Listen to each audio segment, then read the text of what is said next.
intro. Welcome to Horsehead Bookends for another Gaming Friday. If you haven't already, please click on that subscribe button and ring the notification bell. You'll get alerted anytime I upload new videos. So, for this week, I'm going to do a quick playthrough and review on a game I got for Christmas, yet I haven't had a chance to really get it to the table.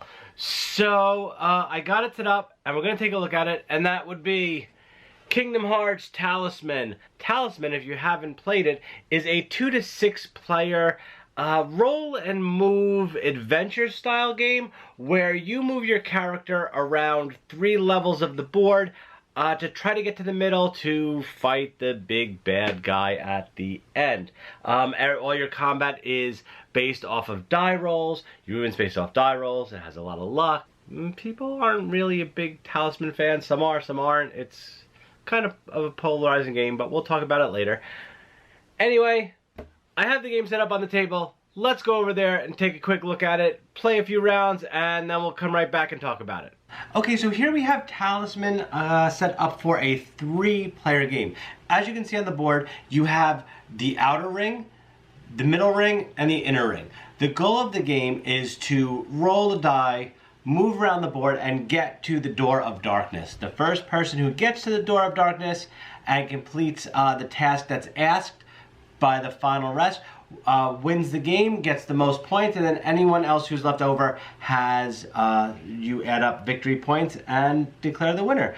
I've never played a game where anyone who's made it to the center didn't win, but I know it's happened.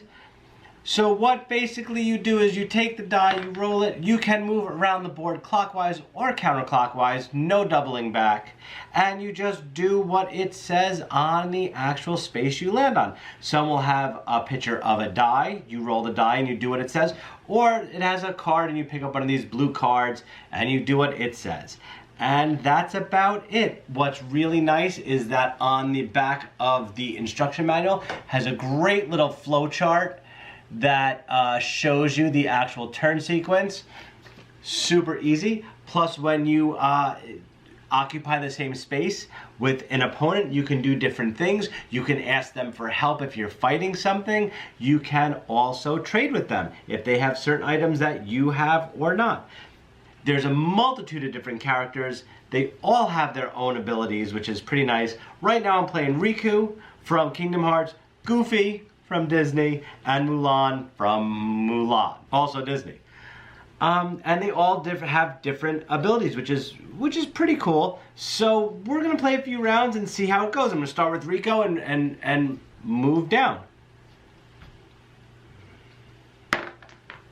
Okay, let's move that. All right, I'm gonna move to the synthesis shop. If there is no card here at the end of your turn, you may trade any object for a Dream Sword or Dream Rod.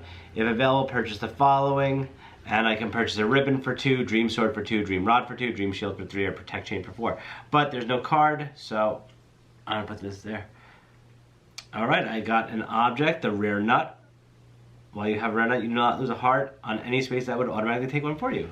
And I can exchange it for any other item, so that's pretty good. You do have a hand limit on objects. I think it is 4, unless you have an accessory slot pack, or I think there are characters that also increase your object size. So Riku's turn is done. Let's move on to Goofy. Okay, where I am with Goofy right now, I can actually move one of 2 places. One to the Corridor of Darkness, which I would have to battle Heartless to actually move into the middle ring, or I can move over to the Battle of 1,000 Heartless. Same thing. If I succeed, I'll move there. But I don't want to do either because I am not strong enough. So I'm going to go over here, Battle of 1,000 Heartless, and draw a card. Library books. Okay, that's pretty cool. So the courtyard. All right, we're gonna keep moving on. Oh, you don't have to collect. Okay, one thing that I didn't realize, you don't necessarily have to collect the cards. You can actually leave them on there if you want. when you get a card. Okay, Mystical House. I roll a die. 1 to 3, nobody is home. 4, Merlin offers you a choice. I can either take a discarded magic card, which there aren't any, or discard magic to heal 1. 5, the Fairy Godmother grants you the choice of 1 magic to summon a friend from the discard pile, which there aren't any. Or 6, the power of this place gives you 1 strength. So, let's see what I got. 4. Merlin offers you a choice. You may take a discarded magic or discard magic to heal 1. There aren't any discarded magic. So, let's keep going. Okay. Storm-tossed island. Okay, so here's my first battle. Let's... 2. Lose a turn. Alright, so... let me put something on there so I can lose it. I know I don't get a turn next time. So, as you can see, I mean, there's really not a lot to explain or do. It's a pretty easy game.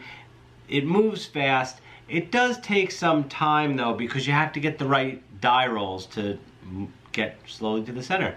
So, let's just head to the office, and we'll talk about it for a little. Alright, so that was Kingdom Hearts Talisman. I wish I could show you more of the game, but there's not really a whole lot of game there. You roll the die, you move your guy, you do what it says, you draw a card, you roll again, and you just try to keep moving until you get to the middle. Me personally, I am not a big fan of Talisman. I've played it before. I find that sometimes the game gets very slow and tedious and boring. Even more so when you get to a 6-player game. But I love the Kingdom Hearts IP. It's one of my favorite IPs, and as a huge Disney nerd, I had to add this to my collection. Will I play it a lot? Probably not. Maybe me and Johnny will play it once in a while, and that's about it. Maybe I'll bring it out for certain people who want to play a game that's an adventure game, but they don't want to think too hard about what to do and rules. If you're a heavy gamer or a Euro gamer, I'd probably stay away from it. I'm sure the dice alone made you cringe, especially since the majority of the game is mitigated on luck and how well you roll the dice. So it's a kind of, Talisman as a game itself is pretty polarizing. A lot of people like it. I have friends who like it. I have friends who play it and say Talisman's a good game. I have other friends who say they'd rather be punched in the face than play a game of Talisman. So it's all personal preference. Me personally, because I love the IP and the miniatures in here are great, and I'm a big Disney nerd, I had to get it. I added it to my collection. I'm probably not going to get rid of it, but it's probably not going to hit the table that often because there's so many other games that I'd rather play. Even for a simpler game, I'd rather play a different simple game than Talisman, which can just be a slog trying to get around the board and get what you need to move into the center. If you like Talisman and you like Kingdom Hearts, I recommend it. Otherwise, see if a friend has it and check it out.